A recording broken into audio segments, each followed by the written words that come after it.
পুরস্কারটি দেওয়া হয় অষ্টম থেকে দ্বাদশ শ্রেণীর ছাত্রছাত্রীদের মধ্যে প্রবন্ধ প্রতিযোগিতার জন্য। এই প্রবন্ধ প্রতিযোগিতায় এবছর প্রথম, দ্বিতীয় এবং তৃতীয় হয়েছে। প্রথম হয়েছে তিয়াসা চক্রবর্তী, দ্বিতীয় সৌম্যজিৎ দাস, তৃতীয় দুজন শুভজিৎ কর ও আত্রেয়ী বিশ্বাস। তোমরা স্টেজে মঞ্চে চলে এসো। পুরস্কারটি দেবে বিদ্যালয় শিক্ষক মাননীয় তপন চক্রবর্তী মহাশয়। জোরে হাততালি হোক এই প্রবন্ধ প্রতিযোগিতার প্রথম তিয়াসা চক্রবর্তী।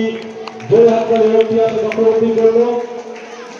দ্বিতীয় সৌম্যজিৎ দাস, দ্বিতীয় হচ্ছে সৌম্যজিৎ দাস,